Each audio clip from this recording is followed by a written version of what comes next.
어머니, 아버지는 없나? 네, 아니, 있어요. 어디에? 리가에. 뭐 하는 사람인데? 뭐, 그저. 뭐 그저라니. 어떤 신분이며 뭘 하는 사람이냐 말이야. 평민이에요. 그래, 여태까지 쭉 부모와 함께 살았나?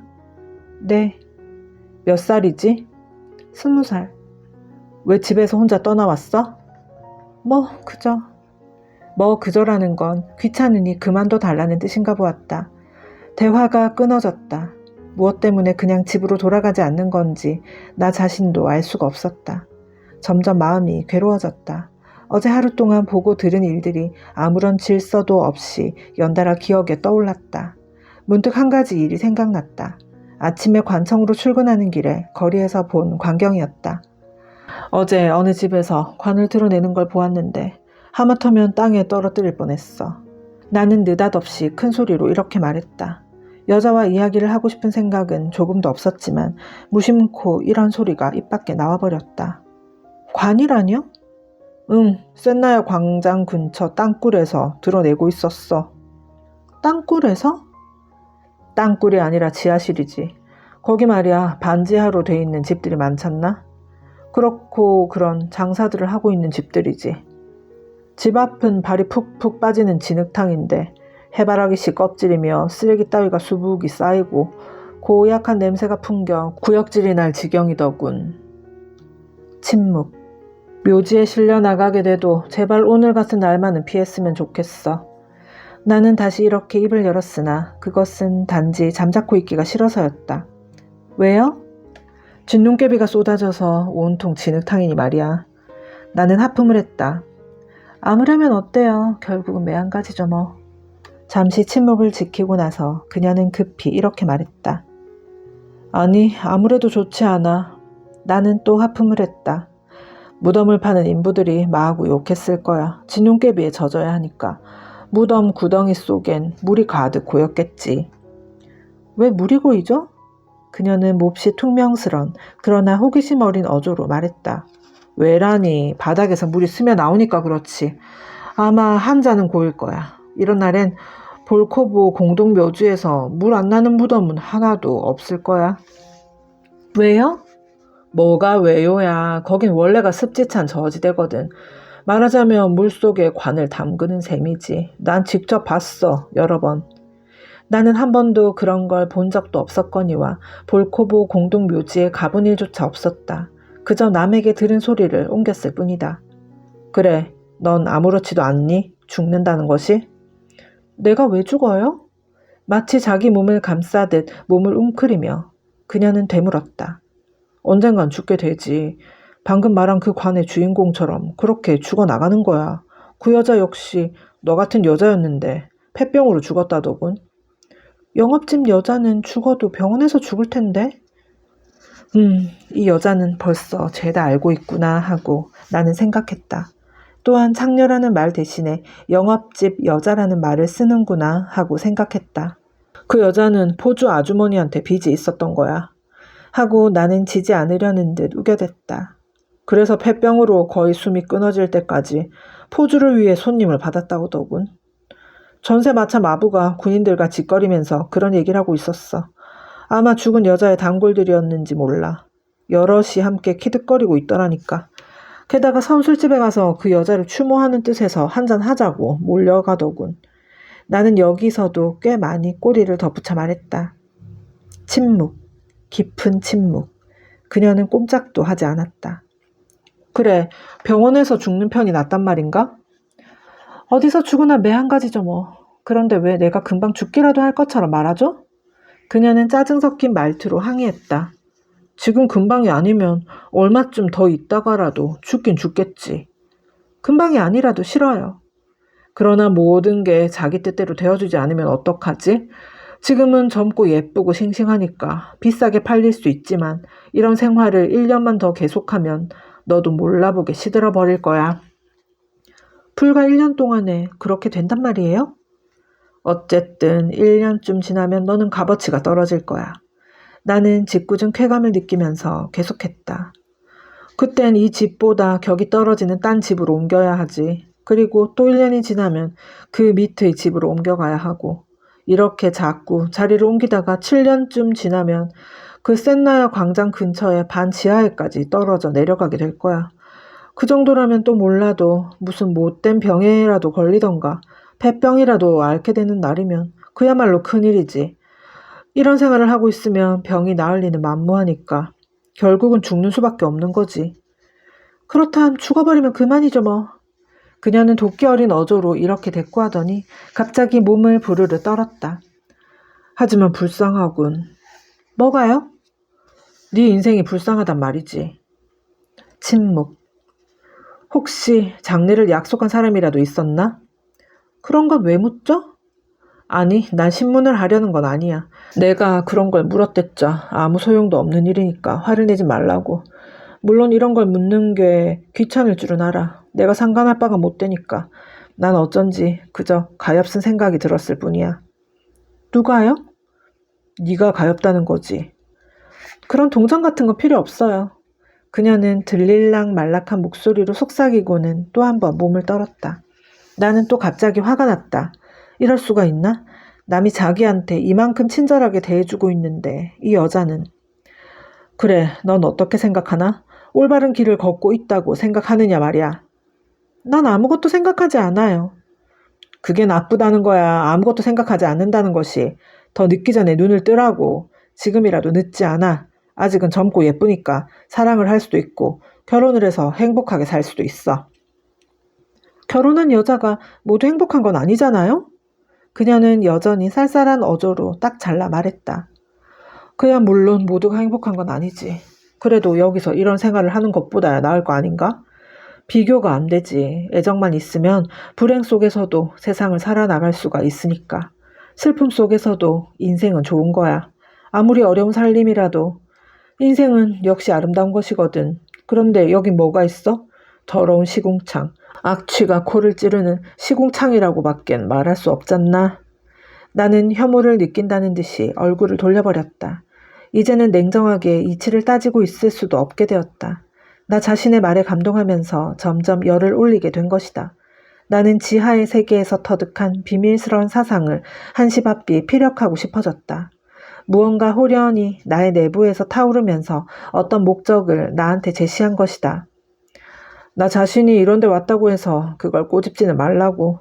나는 결코 누구의 모범이 될 만한 인간은 못 되니까. 어쩌면 너보다 더 쓰레기 같은 놈인지도 몰라. 하긴 술에 취한 김에 어쩌다 이런 데까지 굴러 들어왔지만 말이야. 그래도 나는 황급히 자기 변명을 시도했다. 그보다도 남자는 여자와는 근본적으로 달라. 나만 하더라도 자기 자신을 헐뜯기도 하고 모욕하지만 그 대신 어느 누구의 노예도 아니니까. 어딜 가든 무슨 짓을 하든 완전히 나의 자유야. 내 몸에서 더러운 것을 털어버리기만 하면 그땐 아주 딴 사람이 될 수 있어. 그렇지만 너의 경우는 처음부터 노예야. 노예고 말고. 자기의 모든 것은 심지어는 자유까지도 몽땅 남에게 넘겨주고 마니까. 나중에 그 쇠사슬을 끊어버리려고 몸부림쳐 봐야 그건 어림도 없는 일이야. 오히려 더 꼼짝 못하게 감겨들 뿐이지. 참으로 저주스러운 쇠사슬이야. 난 그걸 잘 알고 있어. 또 다른 얘기도 하고 싶지만 그만두는 게 좋겠군. 얘기해도 넌 알아듣지 못할 테니까. 그보다 한 가지 묻겠는데 넌 안주인한테 빚이 있지? 틀림없어. 나는 이렇게 자신있게 말했으나 그녀는 아무런 대꾸도 없이 귀를 바싹 기울인 채 듣고만 있었다. 말하자면 그게 바로 너의 쇠사슬이야. 한번 걸려들기만 하면 절대 발을 뺄 수가 없게끔 되어 있어. 그도 그럴 것이 악마한테 영혼을 팔아 넘긴 거나 마찬가지니까. 이렇게 말하는 나도 어쩌면 똑같이 불행한 인간인지도 몰라. 이런 얘기 해봐야 넌 알아듣지 못하겠지만 나는 일부러 시궁창 속에 기어들곤 하지. 이를테면 자포자기의 행동이라고 할까? 사람들은 울분을 풀려고 술을 마시지 않느냐 말이야. 그래서 나도 울분을 풀려고 여기 이렇게 와 있는 거야. 또 한 가지 묻겠는데 어디 대답 좀 해봐. 도대체 여기에 무슨 좋은 점이 있다는 건가? 너와 나는 그런 관계를 맺지 않았느냐 말이야. 아까 여기서. 그런데도 우린 서로 말 한마디 주고받지 않았어. 그 일이 있은 후에도 너는 짐승이라도 보는 것 같은 눈으로 나를 흘끔흘끔 훑어보고 나 역시 마찬가지야. 대체 이따위 사랑의 행위가 있을 수 있을까? 그래, 인간끼리 이런 식으로 접촉해야 한단 말인가? 이보다 더 추악한 짓이 어디 있겠느냐 말이야. 그렇잖아? 그래요. 그녀는 급히 맞장구를 쳤다. 그녀의 반응이 신속한데 나는 놀랄 지경이었다. 그렇다면 그녀도 좀 전에 나를 흘끔흘끔 바라볼 때 역시 같은 생각을 했었는지 모른다. 그렇다면 그녀도 다소의 사고 능력은 지니고 있다고 봐야 한다. 됐어. 이거 재밌다. 나하고 인연이 아주 없지도 않은가 본데? 나는 손뼉이라도 칠 듯이 반가웠다. 그렇다. 이런 나이 어린 여자의 영혼쯤은 마음대로 주무를 수 있을 것이다. 무엇보다도 내 마음을 끌었던 것은 게임 자체였다. 그녀는 나한테 가까이 얼굴을 돌렸다. 어둠 속이라 잘 보이진 않았지만 그녀는 한 손으로 볼을 받치고 있는 것 같았다. 아마도 내 얼굴을 관찰하려고 애쓰고 있는데 싶었다. 나는 그녀의 눈을 똑똑히 볼 수 없는 게 유감이었다. 그녀의 깊은 숨결이 내 귀를 간지럽혔다. 무엇 때문에 베제르부르크에 왔지? 그저. 고향집에서 부모와 함께 사는 편이 훨씬 좋을 텐데 따뜻하고 마음이 편하고 뭐니 해도 제 집이 제일이지. 만약에 그렇지가 못하다면 어떡하죠? 방향을 잘 잡아야 하겠는걸 하고 나는 순간적으로 생각했다. 감상적인 방법으론 별로 효과가 없는 모양이야. 그러나 이 생각은 퍼뜩 머리를 스치고 지나갔을 뿐이었다. 맹세코 말하거니와 나는 정말로 이 여자한테 흥미를 느꼈던 것이다. 그리고 나는 이상하게 맥이 빠져 마음이 약해져 있었다. 더욱이 짓궂은 장난기는 쉽사리 진짜 감정과 융합되는 법이다. 그게 무슨 소리야? 하고 나는 급히 대답했다. 그야 세상엔 별별 일이 다 많지. 넌 틀림없이 누구한테 몹시 괴로움을 당했을 거야. 그러니까 네가 나쁜 게 아니라 세상이 너를 그렇게 만든 거겠지. 난 너의 과거에 대해선 하나도 모르지만 너 같은 여자가 피치 못할 사정도 없는데 이런 데 떨어져 들어올 리 만무하지 않겠어? 나 같은 여자라니 어떤 여자 말인가요? 그녀는 거의 알아들을 수 없을 만큼 낮은 목소리로 속삭였다. 그러나 나는 그것을 알아들을 수 있었다. 제기랄, 내가 아첨을 하고 있구나. 이건 참으로 추잡한 짓이다. 하지만 어쩌면 아첨하는 편이 좋을지도 모른다. 여자는 잠자코 있었다. 사실대로 말하면 리자, 나는 나 자신의 얘기를 하고 싶은 거야. 만약에 내가 어릴 때부터 가정 속에서 자랐다면 이런 인간이 되지는 않았을 거라고 생각해. 아무리 집안 식구들 사이가 원만치 못하더라도 부모는 역시 타인과는 다르니까 적이 될 수는 없지 않겠어?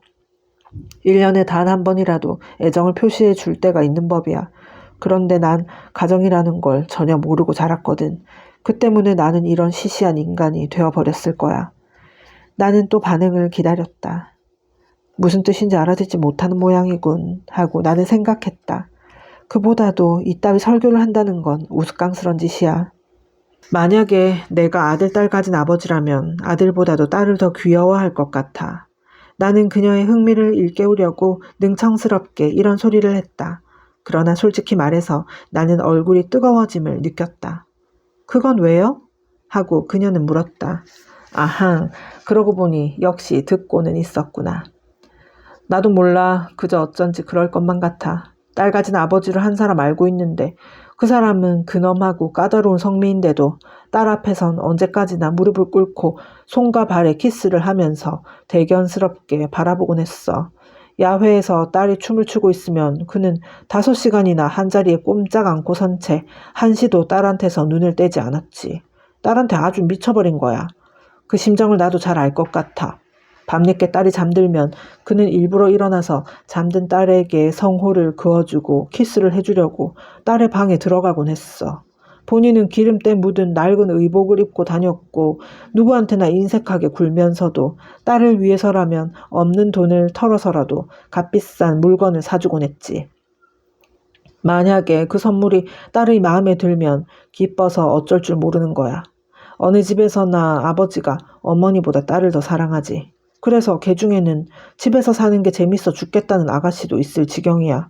나도 만약에 딸이 있다면 절대 시집을 보내지 않을 것 같아. 그건 또 왜요? 그녀는 입가에 미소를 띠며 이렇게 물었다. 질투심 때문이지. 자기 딸이 딴 남자하고 키스하는 걸 어떻게 봐. 생판 다른 남자를 아버지보다 더 사랑한다니. 그런 건 상상만 해도 참을 수 없는 일이야. 물론 어리석은 얘기지. 누구나 결국은 단념하기 마련이야.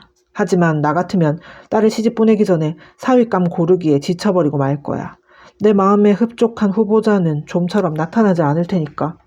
결국엔 가선 딸이 좋아하는 사내한테 줘버리겠지.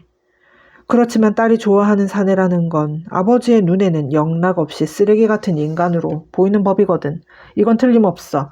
그 때문에 네 집에서나 여러 가지 잡음이 일어나기 마련이지. 그렇지만 개 중엔 자기 딸을 서슴지 않고 팔아먹는 사람도 있어요. 사윗감을 고르고 어쩌고 할 계제가 아니죠. 아하, 이제 알겠다. 그건 말이야, 리자. 하느님은 모르고 애정이라는 것도 모르는 저주받은 가정이야. 하고 나는 열띤 어조로 말을 받았다. 애정이 없는 곳엔 분별도 없으니까. 물론 그런 가정이 있기는 하지. 그러나 난 그런 가정의 얘기를 하고 있는 게 아니야. 그런 소리를 하는 걸 보니 너는 가정 환경이 몹시 불우했던 모양인데 그런 건 주로 가난 때문에 일어나는 일이지. 그럼 부유한 사람은 모두 행복하단 말인가요? 가난하더라도 정직한 사람은 얼마든지 떳떳하게 살 수 있어요. 그럴지도 모르지. 그렇지만 리자, 이런 걸 생각해 보라고. 인간이란 자기의 행복한 점은 선반에 올려놔 두고 불행한 점만 자꾸 손꼽는 법이야. 만약에 정말로 그걸 계산해 본다면 누구나 응분의 행복은 누리고 있다는 걸 알게 되겠지. 첫째, 집안이 모두 화목하면 어떨까? 하느님 덕분에 훌륭한 남편을 만나서 한시도 떨어지지 않고 귀염을 받고 산다면 말이야. 그런 가정이야말로 행복한 가정이지. 이따금 불행한 일이 거기 섞여든데도 상관없잖아?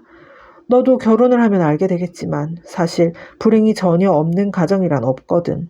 자기가 좋아하는 남자와 결혼했을 경우를 상상해 보라고.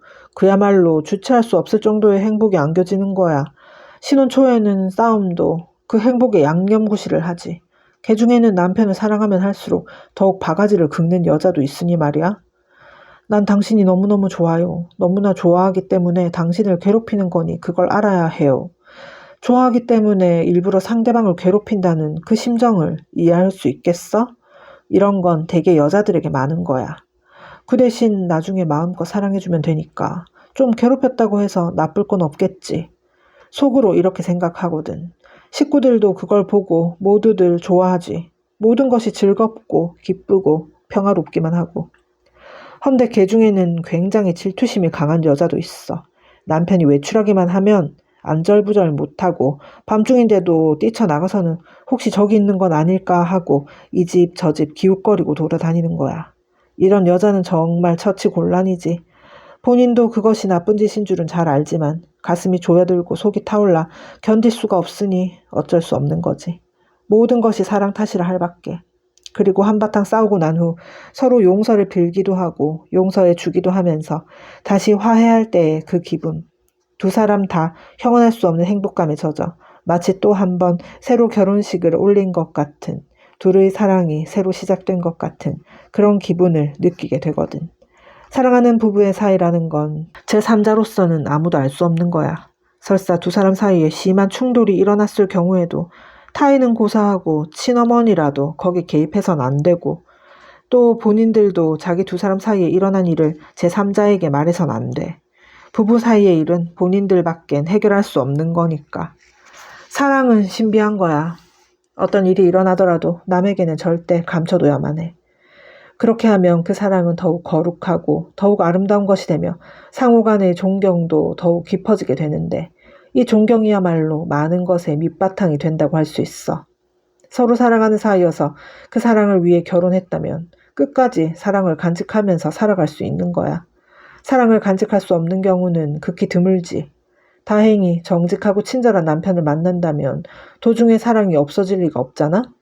하긴 신혼 초와 같은 사랑은 없어지겠지만 그 다음엔 더 훌륭한 사랑이 생기게 되거든.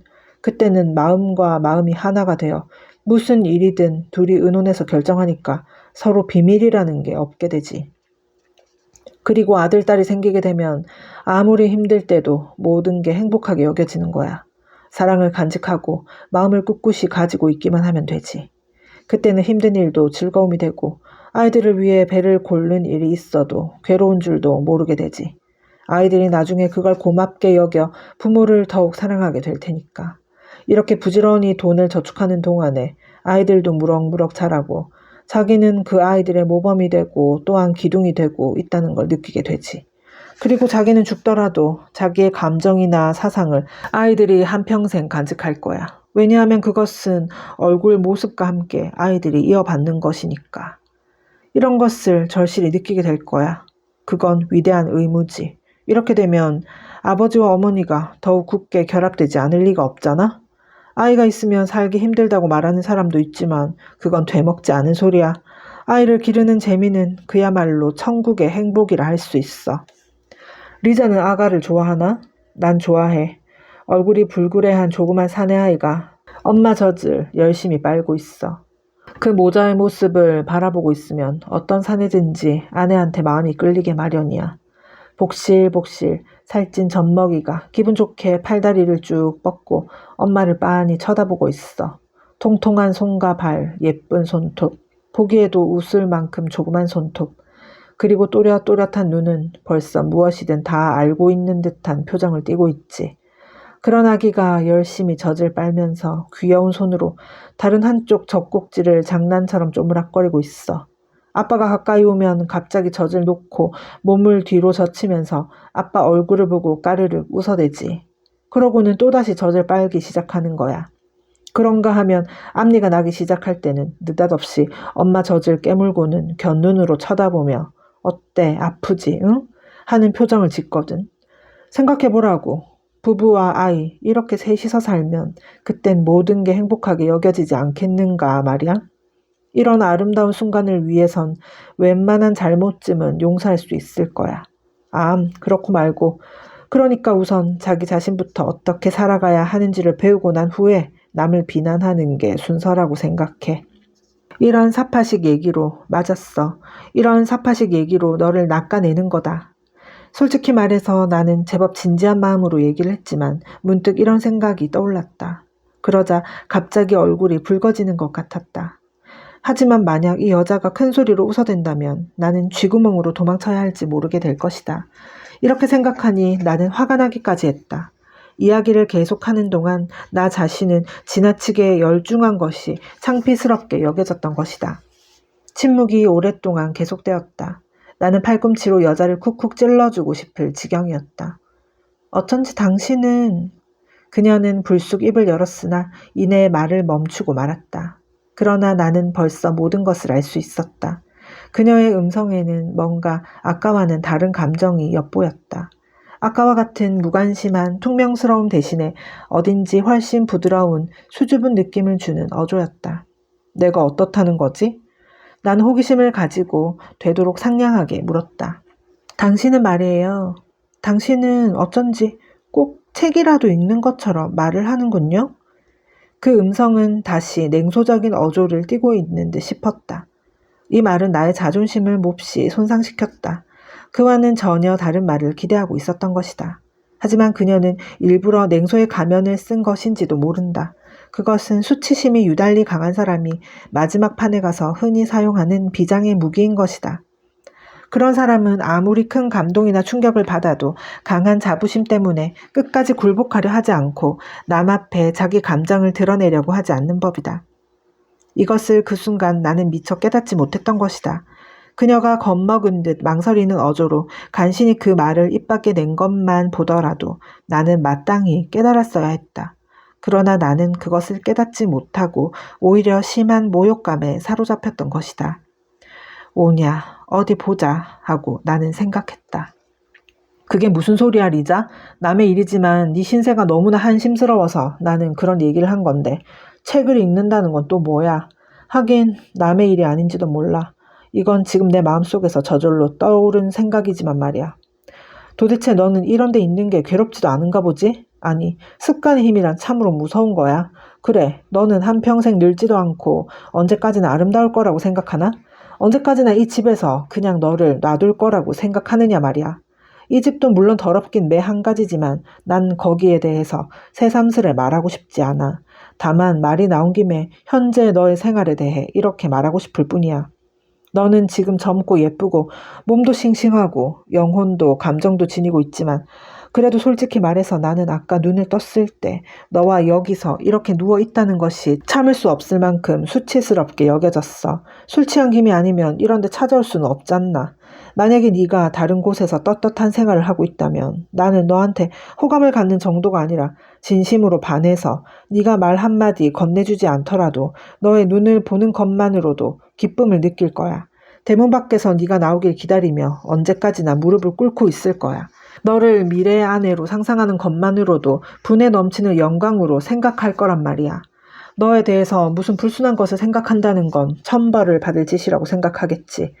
그렇지만 이 집에 있는 이상 내가 휘파람을 불기만 하면 너는 별 수 없이 내 뒤를 쫓아와야만 해. 너의 기분 같은 건 문제가 아니지. 너를 내 뜻대로 복종시킬 뿐이야. 아무리 가난한 농군이 머슴살이를 해도 자기 자신을 완전히 노예의 위치까지 떨어뜨리지 않아. 약속된 기한이 있다는 걸 알고 있으니까. 하지만 너한텐 무슨 기한이 있지? 네가 여기서 무엇을 팔고 있는지 한번 생각해봐. 도대체 무엇을 스스로 묻고 있는지 아나? 영혼이야, 영혼. 너는 자기 영혼에 대해 아무런 권리도 없어. 몸과 함께 영혼까지도 묶여있으니 말이야. 너는 자기의 애정을 온갖 주정뱅이들의 놀림감으로 내놓고 있어. 사랑, 이건 정말로 인생의 전부야. 다이아몬드와도 같은 처녀의 보배지.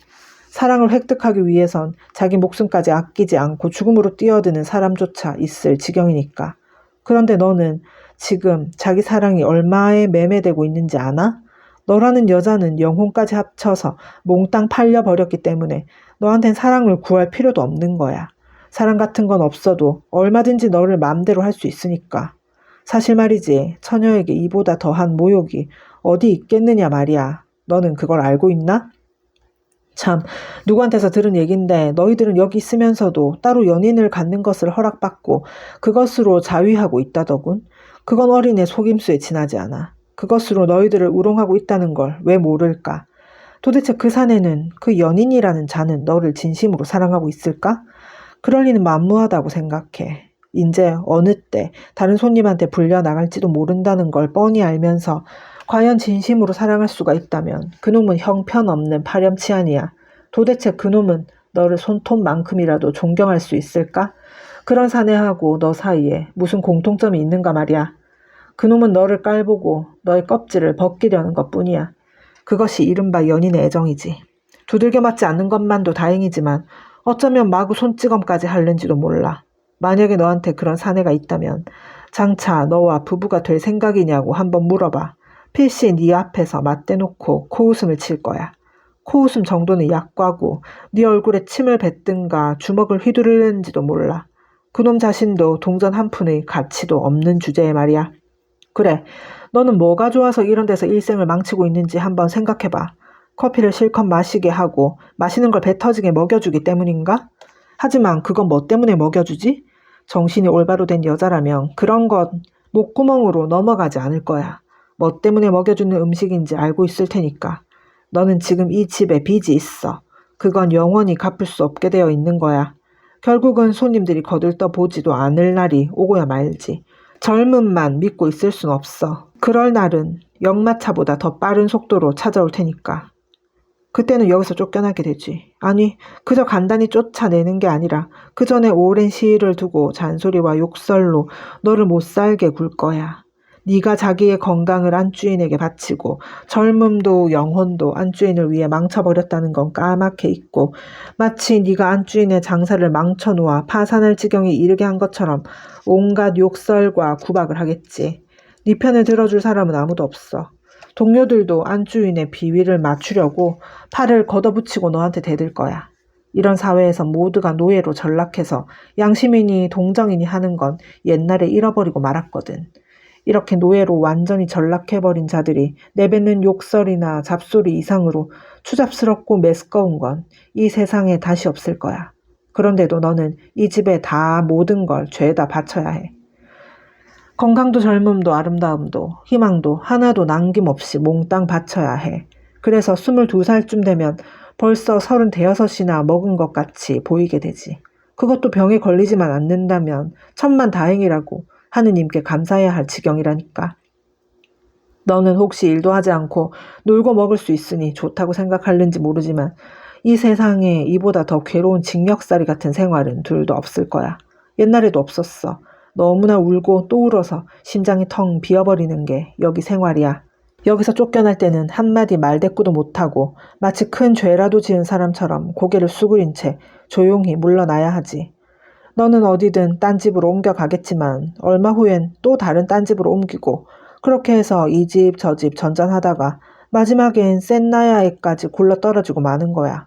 거기 가면 날마다 얻어맞는 게 일과처럼 되지. 그게 그곳의 습관이니까.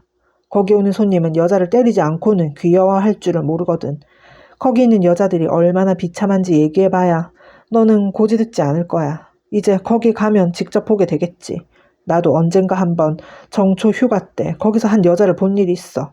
그 여자는 너무 시끄럽게 울어댄다고 해서 동료들이 밖으로 쫓아냈다는 거야. 밖에서 좀 얼어보라는 거지.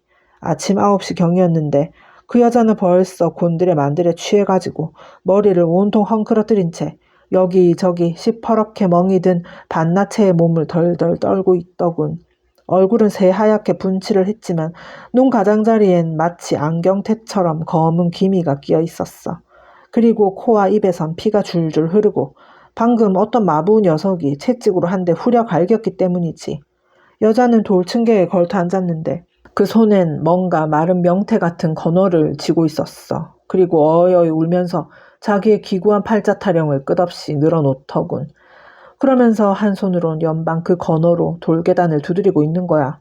집 앞에는 마부들이며 병정들이 모여서서 재밌다는 듯이 그녀를 놀리고 있었어. 너는 자기도 언젠가는 그런 꼴이 될 거라는 말이 믿어지지가 않는가 보지? 나도 그렇게 믿고 싶진 않지만 그 건어를 두드리고 있던 여자도 10년이나 8년쯤 전엔 마치 천사처럼 순진무구하고 싱싱한 모습으로 어느 시골에서 올라와 말 한마디 할 때마다 얼굴을 붉혔을는지 알게 뭐야. 어쩌면 너처럼 품이 있고 자존심이 강한 여자여서 다른 여자들과는 딴판으로 마치 여왕인 양 도도한 표정을 하고 있었는지도 몰라. 그리고 자기를 사랑하고 자기한테 사랑받는 남자는 그야말로 최고의 행복을 향유하는 거라고 확신하고 있었을 거란 말이야. 그렇지만 보라고.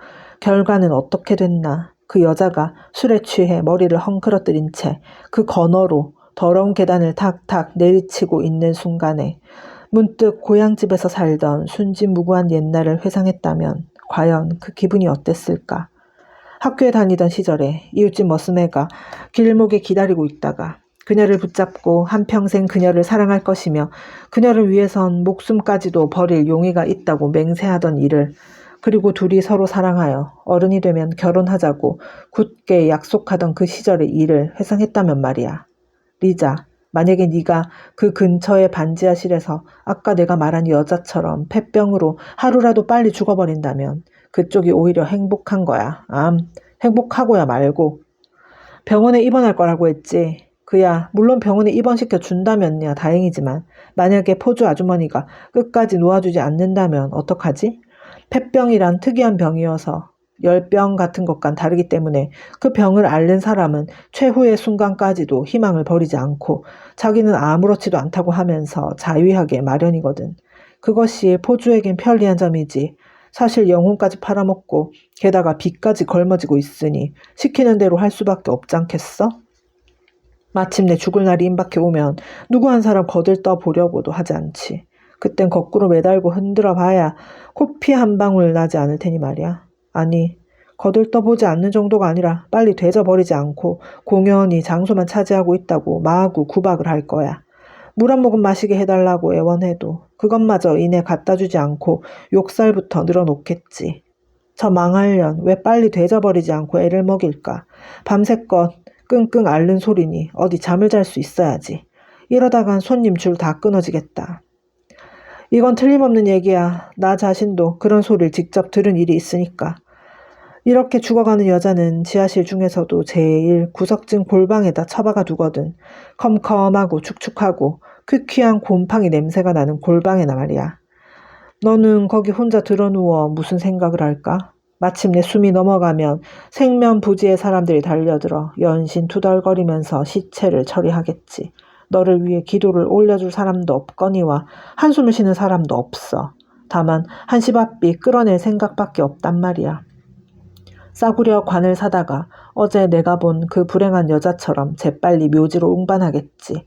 그리고 너를 추모하는 뜻에서 한 잔씩 들이키려고 선술집으로 몰려가는 게 고작이야.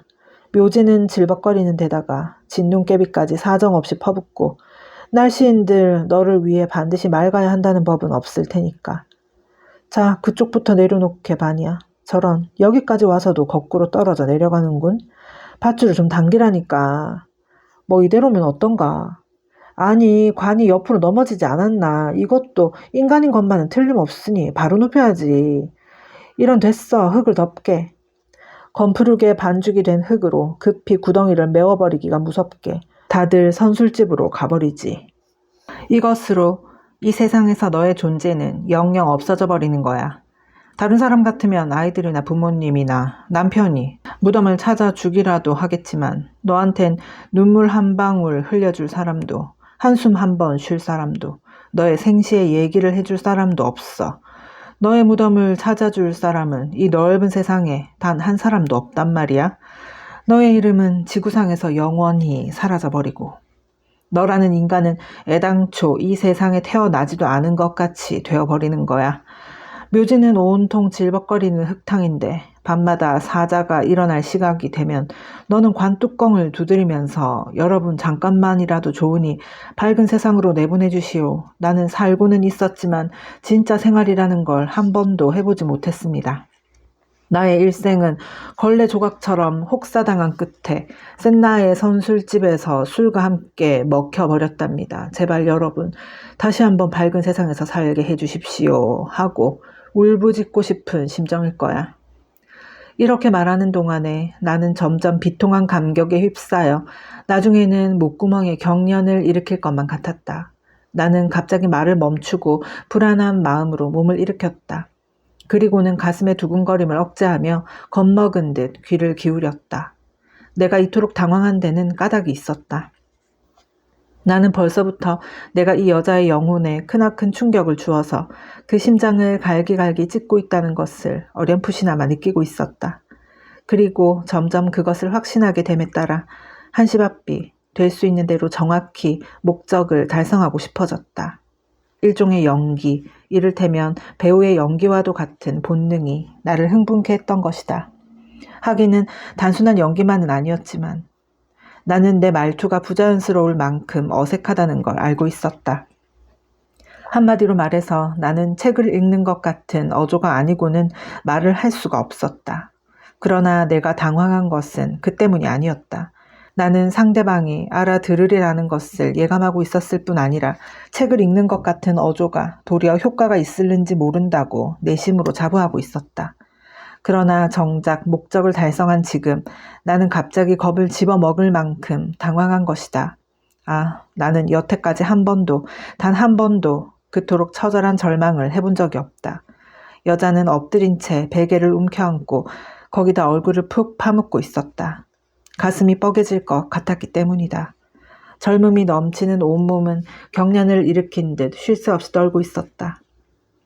참고 참아온 서름이 그녀의 가슴을 짓누르다가 마침내 찢는 듯한 비명과 통곡이 되어 일시에 밖으로 터져나오고 말았다. 그녀는 미친 듯이 베개에 얼굴을 비비댔다. 단 한 사람이라도 살아있는 인간에게 자기의 고뇌와 눈물을 보이고 싶지 않았던 것이다. 울음을 참느라고 베개를 악물고 있던 그녀는 급기야 자기 손을 피가 날 만큼 물어뜯었다. 그리고는 헝클어진 머릿속에 손가락을 박아넣고 이를 악물고서 숨을 죽인 채 잠시 조용해졌다. 나는 그녀를 진정시키려고 말을 건네려 했으나 그런 짓은 삼가는 편이 좋겠다고 생각했다. 그 순간 나는 갑자기 일종의 오한이라기보다 공포에 가까운 것을 느끼며 더듬더듬 침대에서 기어나와 급히 도망쳐 버리려 했다. 방 안은 어두웠다. 아무리 서둘러도 빨리 옷을 챙겨 입을 수가 없었다. 마침내 나는 성냥통과 새 초가 꽂힌 촛대를 찾아냈다. 촛불이 방 안을 밝히자 리자는 침대 위에 벌떡 일어나 앉았다. 그리고는 이상스레 일그러진 얼굴로 반쯤 정신 나간 사람처럼 미소를 지으며 나를 멍청이 바라보았다.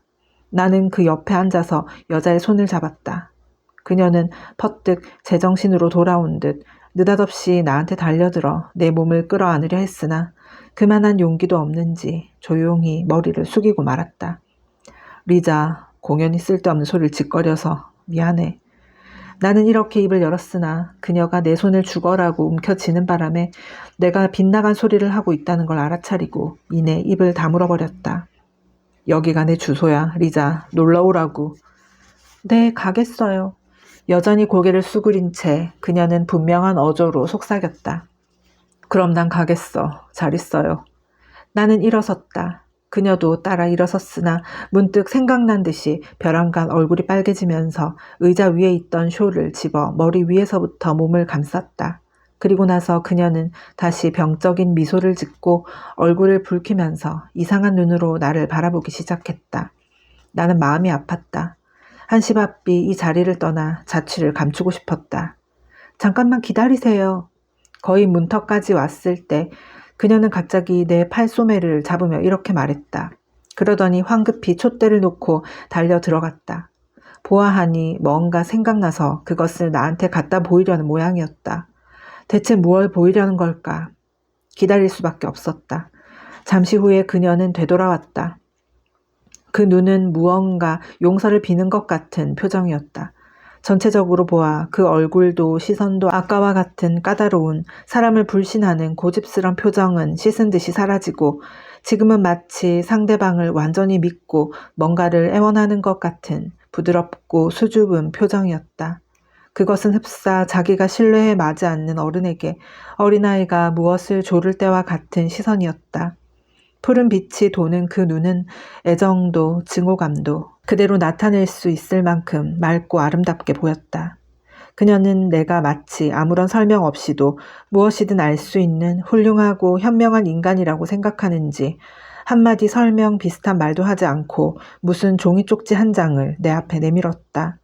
그 순간 그녀의 얼굴에는 이를 데 없이 순진한 어린애처럼 자랑스러운 빛이 눈에 띄게 나타나 있었다.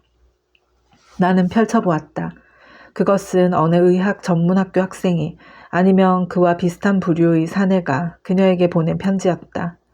굉장히 화려한 문구를 늘어놓았지만 내용은 우스꽝스러울 만큼 공손한 사랑의 고백이었다. 지금은 그 글귀를 일일이 기억하지 못하지만 멋을 내느라고 무던히 애쓴 문장 사이사이에 가시가 아닌 진실한 감정이 엿보였던 것만은 사실이다. 나는 편지를 다 읽었을 때 호기심에 불타는 성급한 어린애 같은 그녀의 시선과 마주쳤다. 그녀는 내 얼굴을 뚫어지게 바라보면서 내가 무슨 말을 할 것인지 초조하게 기다리는 눈치였다. 그녀는 무언가 즐거운 듯 자랑스러운 어조로 나한테 설명하기 시작했다.